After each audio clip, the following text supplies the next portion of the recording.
পঞ্চম দিনের দ্বিতীয় ওভারে উইকেট আদায় করে বাংলাদেশ। অধিনায়ক শান মাসুদ 14 রানে আউট। পাকিস্তান তখনও পিছিয়ে 89 রানে।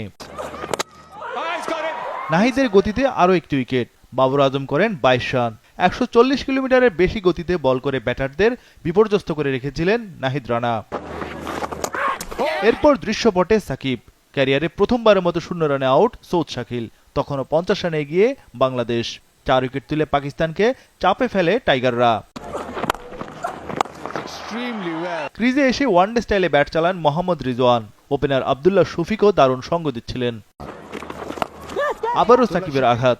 আব্দুল্লাহ শফিক বিদায় নেন 37 রান করে।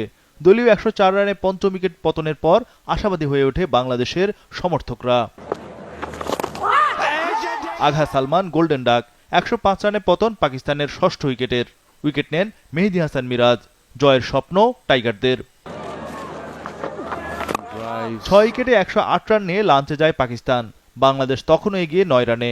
সকালের সেশনে 26 ওভারে 85 রানে 5 উইকেট তুলেছে টাইগাররা। লাঞ্চের পর শাহিন শাহ আফ্রিদির উইকেট তুলে নেয় বাংলাদেশ। 2 রানে শাহিন শাহকে আউট করেন মিরাজ। 111 রানে সপ্তম উইকেট পতন পাকিস্তানের। নাসিম শাহ আউট 3 রানে।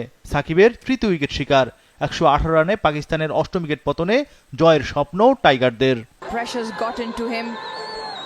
সাকিব গড়লেন বিশ্ব রেকর্ড। বাঁহাতি স্পিনার হিসেবে আন্তর্জাতিক ক্রিকেটে সবচেয়ে বেশি উইকেট শিকারী এখন টাইগার সুপারস্টার। ভেট্টুরির 705 উইকেট ছাড়িয়ে গেছেন তিনি। প্রতিরোধ করেন মোহাম্মদ রিজওয়ান। প্রথম ইনিংসে সেঞ্চুরি করা এই ডানহাতি পূর্ণ করেন দশম 50। অবশেষে মিরাজ পেলেন কাঙ্ক্ষিত উইকেট। মোহাম্মদ রিজওয়ান 51 রানে আউট। মিরাজের তৃতীয় উইকেট শিকার। 142 রানে 9 উইকেট পতন পাকিস্তানের। লিড মাত্র 25 রানের। মিরাজের চতুর্থ উইকেট শিকার। 146 রানে দ্বিতীয় ইনিংসে অল আউট পাকিস্তান। এতে জয়ের জন্য মাত্র 30 রানের টার্গেট পেয়েছে বাংলাদেশ। টার্গেট টপকাতে বেগ পেতে হয়নি টাইগারদের। সহজেই 10 উইকেটে জয় তুলে নেয় বাংলাদেশ।